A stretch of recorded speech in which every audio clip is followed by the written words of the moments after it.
이 시간 우리에게 주시는 성서의 말씀, 하나님의 말씀을 함께 찾도록 하겠습니다. 오늘 우리가 볼 성서의 말씀은 신약성경 마가복음 5장 25절에서 34절입니다. 신약성경 마가복음 5장 25절에서 34절, 제가 가진 성경으로는 61면에 신약성경 61면에 있습니다. 이 말씀을 화면에 띄어진 말씀을 보면서, 그리고 각자의 성경을 찾으면서 제 목소리에 맞춰서 함께 이 말씀을 읽도록 하겠습니다. 25절 시작. 12해를 혈중으로 알아온 한 여자가 있어 많은 의사에게 많은 괴로움을 받았고 가진 것도 다 후회하였으되 아무 효험이 없고 도리어 더 중하여졌던 차에 예수의 소문을 듣고 무리 가운데 뛰어 뒤로 와서 그의 옷을 손을 대니 이는 내가 그의 옷에만 손을 대어도 구원을 받으리라 생각함일러라. 이에 그의 혈루 근원이 곧 마름에 병이 나은 줄을 몸에 깨달으니라. 예수께서 그 능력이 자기에게서 나간 줄을 곧 스스로 아시고 오리 가운데 돌이켜 말씀하시되 누가 내 옷에 손을 대었느냐 하시니 제자들이 여짜오되 우리가 에워싸 미는 것을 보시며 누가 내게 손을 대었느냐 물으시니까 하되 예수께서 이 일 행한 여자를 보려고 둘러보시니 여자가 자기에게 이루어진 일을 알고 두려워하여 떨며 와서 그 앞에 엎드려 모든 사실을 여쭈니 예수께서 이르시되 딸아 내 믿음이 너를 구원하였으니 평안히 가라. 내 병에서 놓여 건강할지어다. 하나님이 오늘 이 성서의 말씀을 통해서 우리에게 말씀하실 줄 믿습니다. 네. 여러분, 지난 한 주간 살아오시면서 들은 말 중에 여러분의 그 삶에 있어서 어떤 말들이 굉장히 많습니까? 여러분들 지난 한 주간에 여러분의 부르는 소리를 가운데서, 아니면 여러분에게 들려지는 소리들 가운데서 여러분의 가슴을 아프게 하고 마음을 아프게 하고 그러면서 혼란 가운데 빠뜨리게 했던 그런 말들이 많았는지, 아니면 내 삶을 더 힘있게 하고 나를 더 위로하고 내가 더 한 삶의 한 걸음 한 걸음을 더 한 걸음 한 걸음 내딛도록 만들어주는 용기와 위로와 지지와 그런 말들이, 위로의 말, 사랑의 말들이 더 많았는지, 여러분 지난 한 주간 동안 나를 에워싸고 나의 귀에 들려왔던 많은 소리들 중에 어떤 것들이 내 귀에 들려온 소리들이 많은가를 한번 이 시간 생각해 보기를 바랍니다. 여러분, 그래서 우리는 언어의 힘이, 말의 힘이 있다고 합니다. 성서에서도 끊임없이 이 말에 대해서 우리에게 경고하고 있기도 하고, 그리고 이 말이 우리에게 얼마나 큰 힘이 되는지, 복이 되는지도 이야기하기도 하고, 그래서 잠언이든 야고보서에 쓰든 언제든지 이 말의 근원, 혀를 어떻게 다루느냐에 따라서, 말을 어떻게 잘 관리하고 이 말을 어떻게 전달하고 말을 어떻게 하느냐에 따라서 이 말이 그 사람의 인생을 복되게 하기도 하고 그 사람의 인생을 정말 위기에서 건지기도 하고 한 사람의 인생을 정말 회복시키기도 하고, 그렇지 못할 때는 한 사람의 삶이 망가뜨려지고 아파하고 고통받고 상처로 한평생을 살아가게 하는 것, 잊을 수 없는 트라우마로 살아가게 하는 것들이 언어라고, 말이라고, 혀라고, 혀의 권세, 말의 권세에 있다라고 이야기하고 있습니다. 그래서 이 말이 얼마나 위대하고, 창세기에 보면 하나님께서는 이 세상을 창조하실 때 하나님의 말씀으로 창조하셨어요. 어떻게? 빛이 있으라 하심에 거기에 빛이 있었다. 하나님의 말씀으로 창조하셨다. 그래서 하나님은 우리에게 그의 사랑의 메시지와 사랑의 언어로 우리에게 하나님의 사랑을 전달하시고 그리고 우리에게 다가오신다는 것입니다. 여러분, 그래서 이 말만큼 얼마나 우리에게 그 사랑을 깨닫게 하는 것이 이 세상에 없다라는 것입니다. 영국 북부지방에 보면 어느 공원에 가면 여러분 12사도, 예수님의 제자 12사도 이름이 붙어있는 나무가 있다고 합니다. 그런데 이상한 것은 다른 제자들의 나무는 지금까지 남아있는데 그 가운데 가롯 유다라는 나무는 형체도 남아있지 않다고 하는 것이죠. 그 이유가 뭐냐면 가롯 유다라는 나무를 보았을 때 공원에 오고 가는 사람들이 한결같이 그 나무, 가롯 유다 나무에게 이놈 너는 너의 스승도 몰라본 놈이야 라고 하면서 나무를 때리기도 하고 발로 차기도 하고 밟기도 하고 그리고 저주하기도 했으니까 얼마 후에 그 뿌리까지 말라버렸다. 그래서 흔적조차 남지 않았다라고 이야기하고 있습니다. 여러분, 이게 무슨 의미를 하고 있는 것입니까? 그만큼 말함이, 이야기함이, 우리 관계 속에서 이 언어가, 말함이 정말 중요하다는 것을 이야기하고 있습니다. 저는 요즘 우리 레이즈 미니스트리에서 매일마다 여러분 이 독서 테라피를 하고 있습니다. 이 독서 테라피를 하는데 오늘 이번에 우리가 읽고 있는 주제의 책이 뭐냐면 이 게스라이팅에 관해서 하는 책입니다. 한 사람을 컨트롤하고 한 사람을 내가 원하는 방향으로 이끌어가기 위해서 말로 그 사람을 계속해서 끊임없이 보이지 않게 언어적인 폭력을 가하는 그러한 내용의 책들을 우리는 지금 이 독서 치료를 통해서 읽고 있습니다. 그것을 보면서 이것을 느끼는 게 뭐냐면 우리가 관계성 속에서 얼마만큼 이 말로 인하여서 관계로 인해서 우리가 때로는 한 인간의 삶이 변화되고 회복되고 더 건강하고 더 복된 삶을 살아가고 있는 반면에 때로는 그 관계 속에서의 말로 인하여서 너무나 고통 속에서 한 사람의 인생이 제대로 건강하지 못하는 그런 인생을 살아가는 것을 우리는 이 독서 치료를 통해서 배우고 또 경험하고 있는 것입니다. 정말 중요하다는 것입니다. 그리고 우리가 오늘날 이런 시대를 시간이 가면 갈수록 이런 시대를 살아감에 있어서 이런 관계 속에서 이 언어적인 문제로 인하여서 말의 문제로 인하여서 끊임없이 갈등 관계에 놓여 있는 것들을 너무나 많이 보게 된다는 것이죠. 그런 의미에서 여러분 뭔가 누군가가 나에게 나를 부르고 누군가가 나를 찾고 누군가가 나를 향해서 들려지게 하는 그 소리가 나 개인, 우리 공동체에 있어서 정말 중요하다는 것입니다.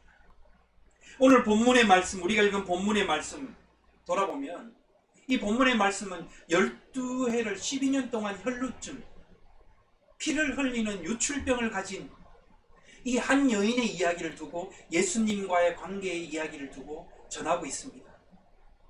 그 전에 이 여인의 관계가 나오기 전에 어떤 본문과 연결되어 있느냐면 이 딸아이가 중병에 걸려서 곧 죽게 된 그러니까 회당장인 야이로의 딸의 문제를 두고 먼저 시작하게 되어 연결되어 있습니다.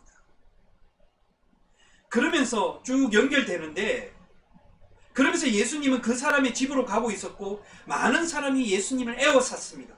그 아이의 야이로의 집으로 가는 과정 속에서 오늘 우리가 읽은 본문의 말씀이 등장하고 있는 것입니다. 여러분, 이 뭔가 많은 대중과 군중들이 예수님을 소문을 들었기 때문에 예수님을 에워쌌다는 것이죠. 여러분, 우리가 오늘날 뜨면 정치 집회를 보십시오. 어떻습니까? 많은 사람들이 그 이야기를 듣기 위해서 많이 모이지 않습니다.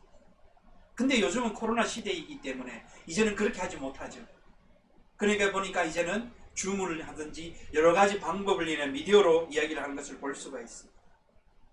그런데 인기 있는 정치인이나 연예인에게 몰려드는 군중들을 생각해보면 여러분 잘 쉽게 이야기할 수 될 겁니다. 예수님이 그 회당장의 집으로 가고 있는 가운데 많은 사람들이 예수님의 소문을 듣고 예수님이 누구인지 또 예수님을 통해서 자기가 가지고 있는 것을 뭔가 해결될 수 있지 않을까라고 하는 많은 사람들에 의해서 그 주변에 의해서 에워싸여졌다라고 이야기하고 있습니다. 어떤 여자가 조심스럽게 예수님에 접근해서 예수님의 옷에 손을 댔습니다.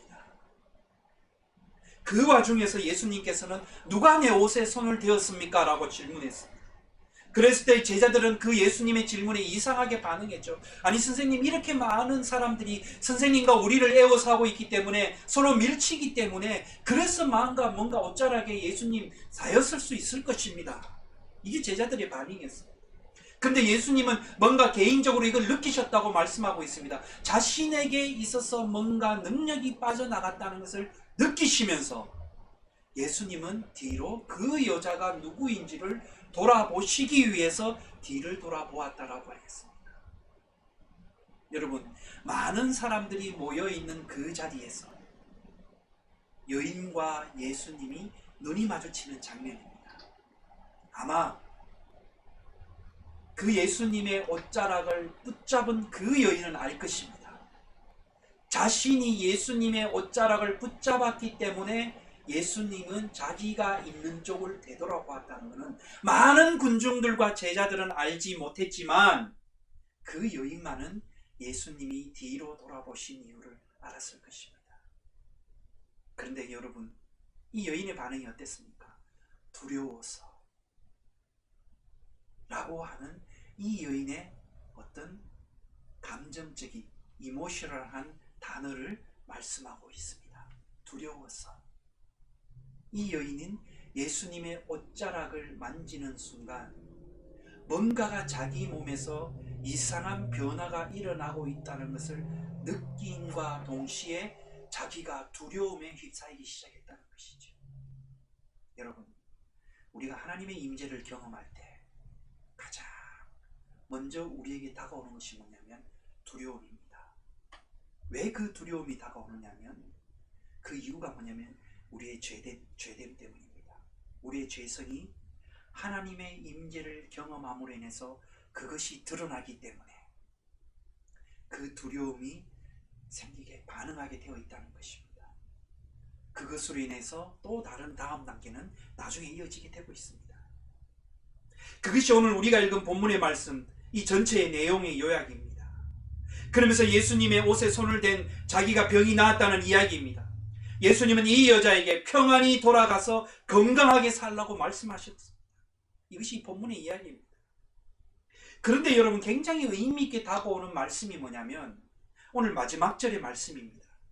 34절 말씀입니다. 한번 여러분 잘 들어보십시오. 예수께서 이르시되 딸아, 내 믿음이 너를 구원하였으니 평안히 가라. 내가 병에서 놓여 건강할지어다. 딸아, 내 믿음이 너를 구원하였다. 병에서 놓여 건강할지어다. 여러분, 여기에서 중요한 포인트가 뭐냐면 예수님께서 이 여인을 부르는 호칭입니다. 이 여인을 뭐라고 부르시냐면 딸아라고 부르셨습니다. 그런데 성경에서는 구체적으로 이 여인의 이름이 누구인지는 이야기하고 있지 않습니다. 어쩌면 여러분, 이것이 이 여인의 정체성인지도 모르겠습니다. 이 여인이 평생을 자기 이름을 잃어버린 채 살아왔을 수도 있습니다. 그 이유가 무엇일까요? 자신이 지금 짊어지고 있는 이 병은 너무나 죄스럽고 수치스럽고 공동체에서 배격당하고 공동체로부터 가족으로부터 모든 것들이 그는 소외된 삶을 살았고 피폐한 삶을 살아왔기에, 그래서 이 여인은 자신의 이름을 한 번도 제대로 불려지는 것을 들어보지 못하고 끊임없이 평생을 이 자신의 몸에 일어나는 12년이라는 넘는 이 기간 동안 이 여인은 이 병과 싸우면서 살기 위해서 발버둥치며 살아왔을 것입니다. 이름이 없을 수도 있다는 것은 그래서 맞는 이야기일 수 있습니다. 여기에서 딸은 하나님께서, 예수님께서 부르는 음성입니다. 하나님의 딸이라는 뜻입니다. 여러분, 본질적인 차원에서 세상의 모든 사람은 다, 우리는 다 하나님의 자녀라는 것이죠. 그래서 여러분, 우리가 세상에서 그런 차원으로서 대개는 여러분 어떻게 됩니까? 우리가 하나님이 딸, 하나님의 자녀라는 이 부르심, 이 호칭이 예수님이 이 여인에 대해서 세상의 관점과는 완전히 다른 면에서 불러주고 있는 것입니다. 세상은 이 여인에 대해서 관심도 없는 것이죠. 왜 그러냐면 심지어는 사랑하는 가족으로부터 끊임없이 돌봄을 받고 보호를 받고 해야 되는 사람임에도 불구하고 그 어느 누구 하나도 공동체에서 이 여인의 고통과 아픔을 함께 해준 사람은 없었기 때문입니다. 스스로 생존하기 위해서 성서는 증언하고 있습니다. 많은 의사에게 찾아갔지만 의사로부터 괴로움을 당했다라는 말은, 여러분 여기에는 어떤 의미가 있느냐면 굉장히 성적인 의미도 담겨 있습니다. 치료를 받으러 갔지만 그 의사로부터 때로는 성폭행을 당했다는 의미도 들어가는 말씀입니다. 그리고 많은 의사를 찾아갔지만 엄청난 의사를 찾아다니면서 그 당시에는 병을 치료하는 것이 보통 사람에게 있어서는 여러분 쉽지가 않았기 때문에 엄청난 돈을 들였다는 것입니다. 그가 가진 모든 재산을 허비하고 탕진했다라고 이야기합니다. 특별히 그래서 이때 당시 여인 혼자 살아간다는 것은 굉장히 여러분 쉽지가 않았던 것이죠. 그래서 12년이란 넘는 기간 동안 이 여인은 자기 몸에서 안고 있는 그 수치스러움과 죄스러움과 모든 사람이 자신을 바라보는 그 눈빛을 피해 다니면서 공동체의 구성원으로 살아가지 못하고 버려짐을 당하며 마이너리티로서 정말 끔찍한 고통 속에서 살아왔다라는 것입니다. 그래서 많은 사람들은 이 여인이 그 속에서 존재한다 할지라도, 많은 무리들이 군중 속에 있는다 할지라도 이 여인은 그 군중 속에서 존재감이 없는 모습입니다. 어느 책을 읽으면서, 지금은 돌아가셨지만 그런 기독교 윤리학자이신 어떤 교수님이 처음에 미국에 와서 안수를 받고 교단에서 아시안이 없는 지역에서 이 목사 안수를 받고 이제 파송이 가야 되는데 그 지역에서 왔다는 것이죠. 뭐냐? 지역위원회에서. 여기선 당신이 목회할 수는 없습니다. 우리는 당신을 목사로 받아들일 수 없다라는 그런 극심한 인종차별을 당한 경험을 이야기하는 책을 읽었습니다. 그리고 많은 사람들의 친교 모임에 갔지만 그는 철저하게 그 안에서 아무도 자기에게 관심을 가져주지 않는 철저한 혼자, 많은 사람들이 그 안에서 있었지만 어느 누구에게도 자기를 불러주고 대화하는 사람들은 없었다라고 하는 거야. 많은 사람 속에 중심에 놓여 있지만 철저하게 버려짐을 당했다라는 그런 이야기를 소개하는 책을 읽었습니다. 보았습니다. 이 여인도 마찬가지라는 것이죠.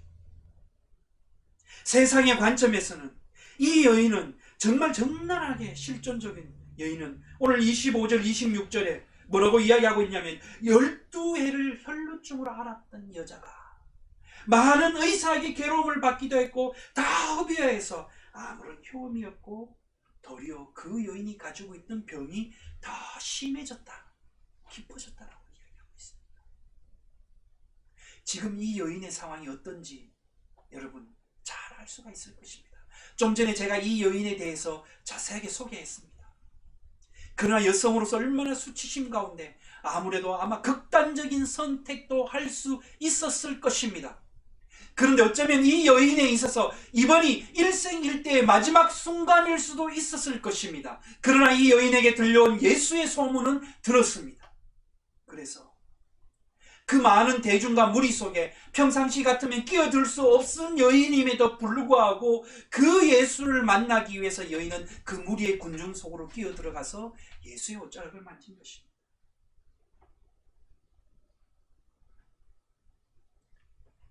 여러분, 예수님은 그러한 이 여인을 통해서 뭐라고 불러주셨냐면 따라라고 예수님께서 불러주셨습니다. 여러분, 이 따라라고 불러주신 예수님께서 뭐냐면 하나님이 생명이 창조의 말씀이 창조의 능력이 이 여인에게 임하는 순간입니다. 이제 그녀는 더 이상 의사를 찾지 않아도 됩니다. 치료를 하기 위해서 빛을 내지 않아도 됩니다. 그리고 평생을 그 빛의 고리에서 그 여인은 몸을 던지면서 정말 언제 그 생을 마무리할지도 모르는 그 최악의 순간을 날마다 경험하고 살아야 될 그런 시간도 이제는 더 이상 하지 않아도 됩니다. 그리고 세상이 자기를 향해서 손가락질하고 저리 가라라고 공동체에서 차별하고 밀어내는 그 상황에도 개의치 않아도 됩니다. 이유가 뭐냐면 그 여인은 이제 진정한 생명의 주인을 만났기 때문입니다. 그러면서 오늘 34절 마지막 절 말씀에 이 여인을 향해서 예수님은 대략 세 가지로 말씀해 주셨습니다.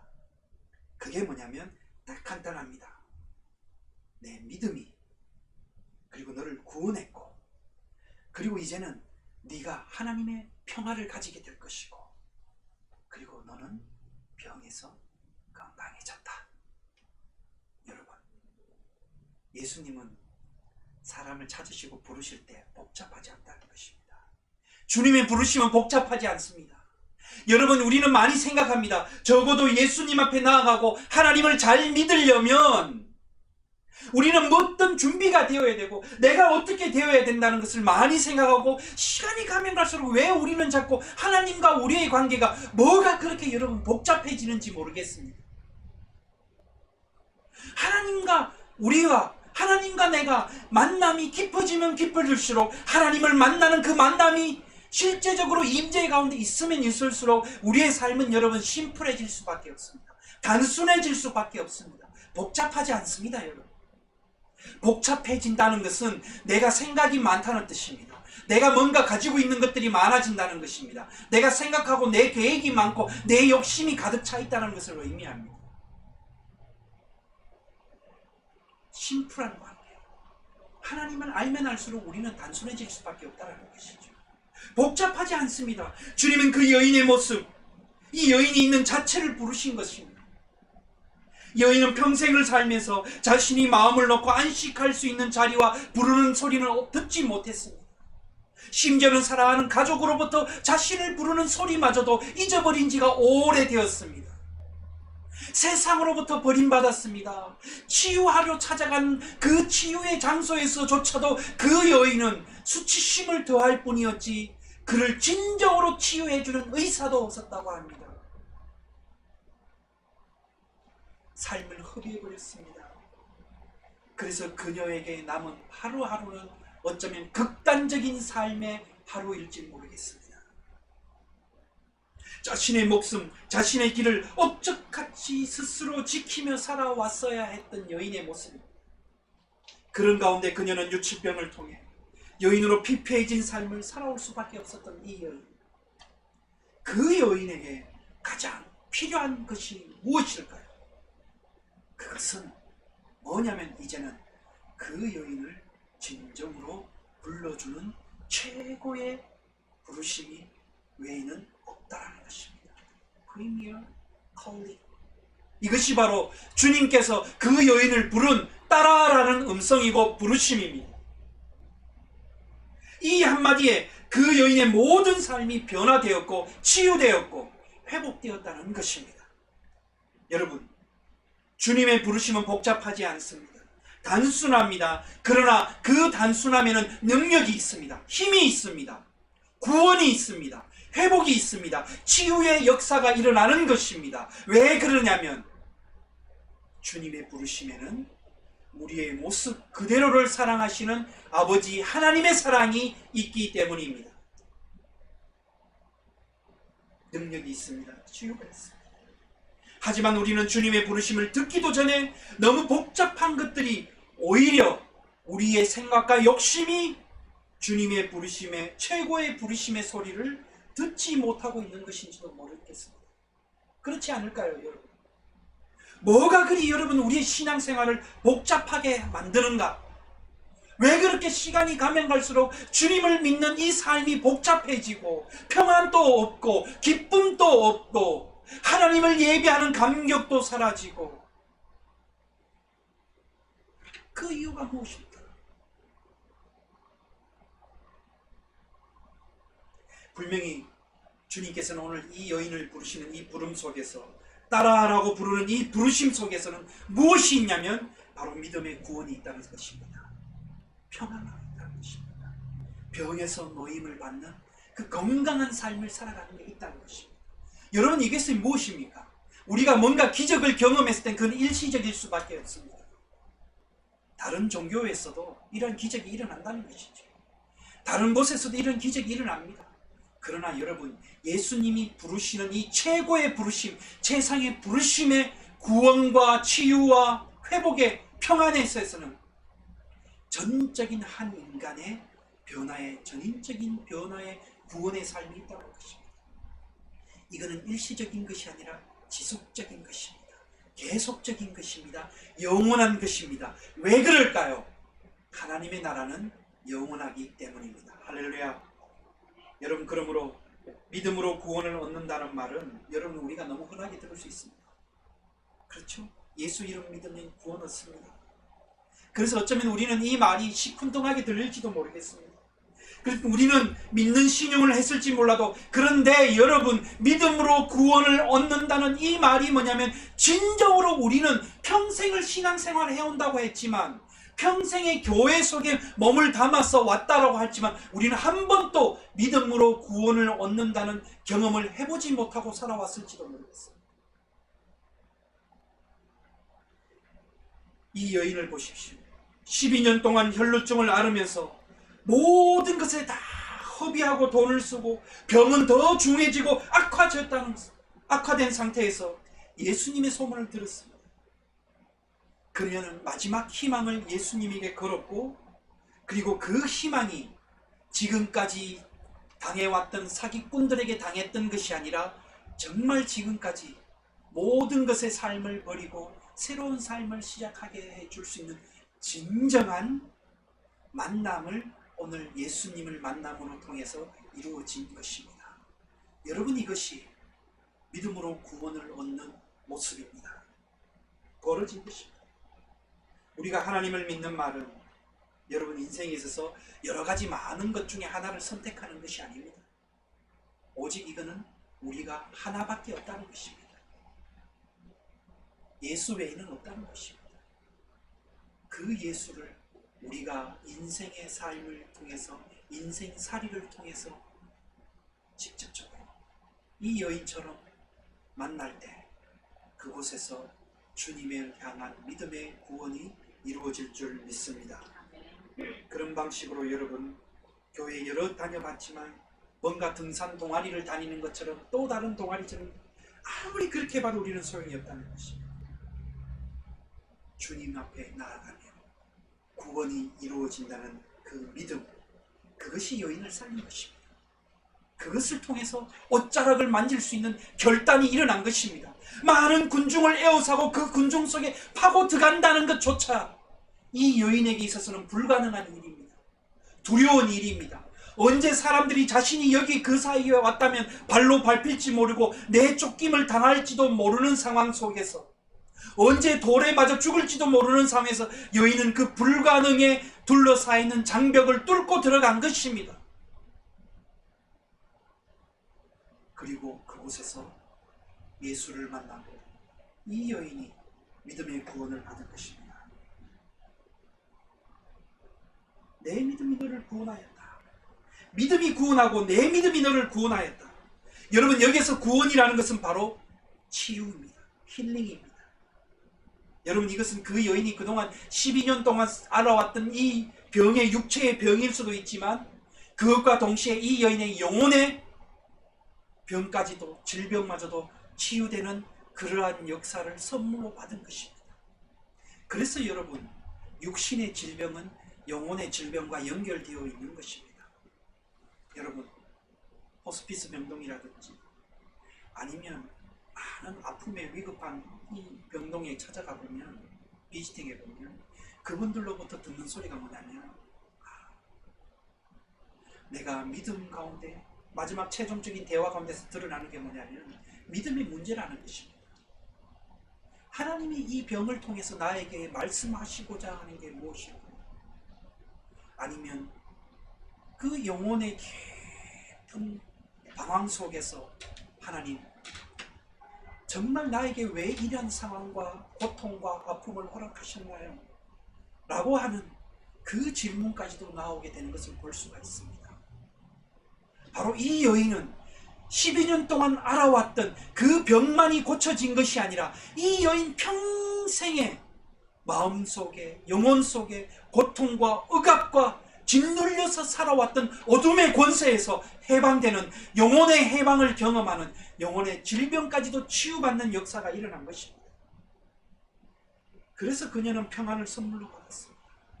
여러분, 그래서 여러분, 우리는 육신과 영혼은 모든 것이 연결되어 있었어. 이 여인은 이것을 통해서 평안을 경험하게 된 것입니다. 여러분, 여기에서 무슨 말이냐? 이 평안이라는 말은 어떤 말로 선물로 받았다는, 이 말은 구약 성경의 샬롬이라는 단어와 동일한 것입니다. 샬롬이라는 것은 여러분 어떤 거냐면 힘의 지배 구조에 의해서 많이 가진 자가 누릴 수 있는 그런 평화를 말하는 것이 아닙니다. 내가 많든 적든지 간에 그것은 비교의 대상이 아니라는 것입니다. 누구나 다 함께 누릴 수 있는 것. 이사야의 말씀처럼 하나님의 나라가 사자와 어린 양과 독사와 굴의 손을 넣어도 물지 않는 모두가 살아가는 평화의 세상. 이 여인은 그것을 지금 경험했다는 것입니다. 12년 동안 이 여인은 황폐하고 피폐해짐으로 평안히 묵어 안식하는 잠도 제대로 자지 못한 여인입니다. 그에게 매일매일의 삶이 치욕적이고 고통인 그녀에게 주님은 평안을 주시고 평화의 삶을 살아갈 수 있도록 그 여인의 영혼을 회복시켜 주신 것입니다. 여러분, 예수를 만나면 우리의 영혼이 평안해질 줄 믿습니다. 예수님이 부르시는 그 부르심 속에 우리의 깊은 영혼마저도, 그리고 우리가 이 세상을 살아가는 실존의 고백마저도, 그 고백 속에 실존의 삶 속에서 오는 여러 가지 압박과 고통과 두려움 속에서도 내가 어떤 상황 속에 있다 할지라도 내가 그 가운데서도 흔들림 없는 평안을 얻을 수가 있다는 것입니다. 어떤 분들로부터 이야기를 들었습니다.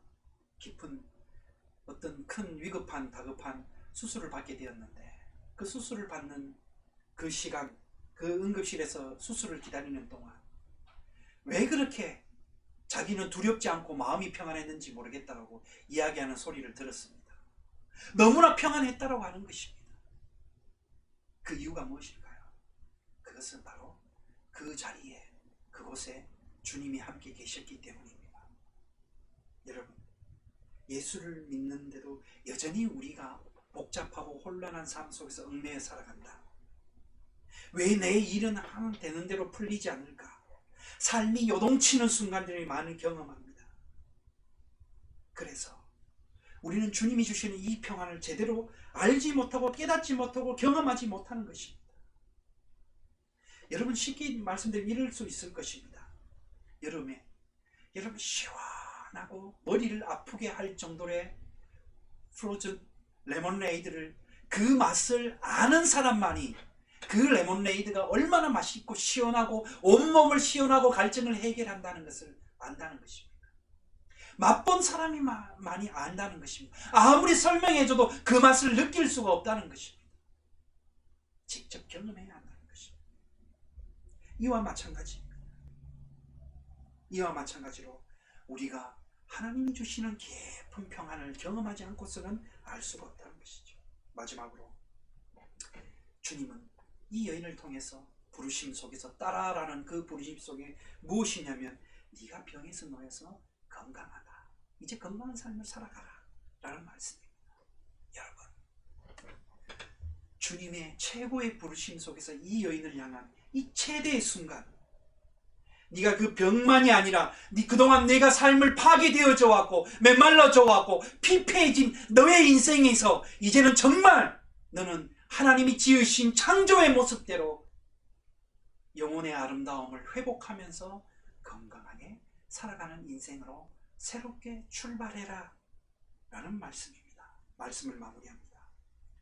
예수님께서 우리를 향한 최상의 부르심은, 여러분, 그것은 따라라는 이 말은 마치 이스라엘을 향해서 끊임없이 하나님이 포기하지 않으시고 부르시는 하나님의 사랑의 말씀입니다. 나는 너의 하나님이다 라는 말씀입니다. 동일한 것입니다. 이스라엘이 하나님을 외면하고 주변의 우상으로 하나님의 자리를 아무리 더럽힌다 할지라도 하나님은 긴 역사를 통해서 끊임없이 그들을 포기하지 아니하시고 그 최상의 부르심으로 나는 너의 하나님이야, 나는 너의 위로자야, 나는 너의 치유자야, 나는 너의 친구란다, 따라 라는 이 부르심 속에서 너는 그동안 혼자서 외롭게 억척스럽게 살아왔지. 누구 하나 도움 없이 너는 스스로 절벽에 떨어지는 그 벼랑 끝에서 살아왔지. 그동안 마음의 평안 없이 얼마나 고통스럽게 살아왔니?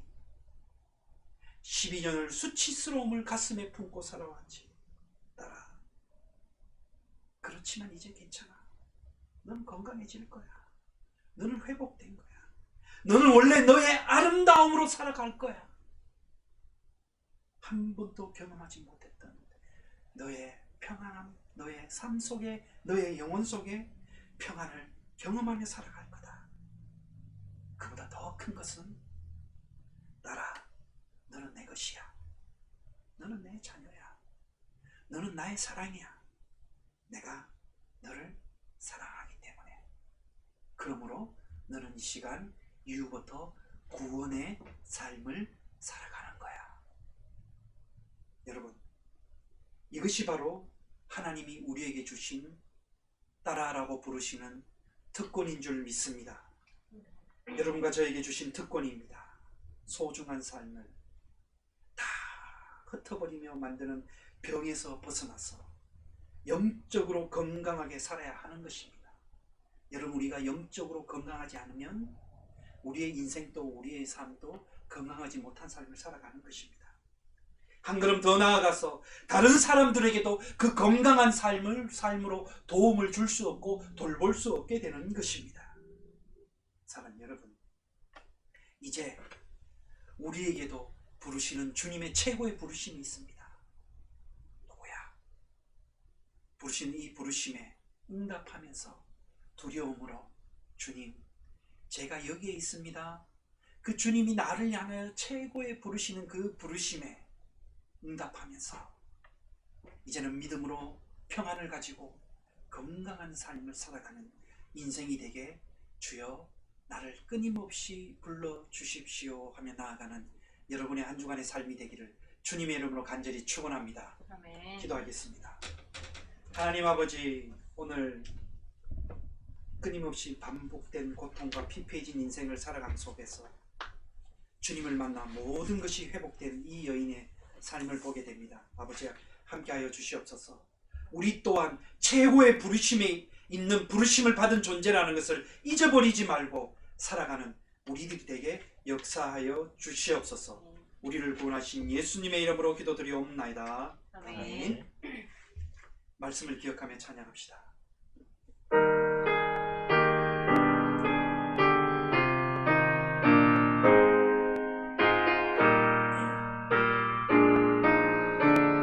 이 말씀 따라 사는 동안 이 말씀 따라 사는 동안 지치지 않게 하시고 이 말씀 따라 사는 동안 주님 나라 이루소서. 이 부름 따라 사는 동안 이 부름 따라 사는 동안 지치지 않게 하시고 지치지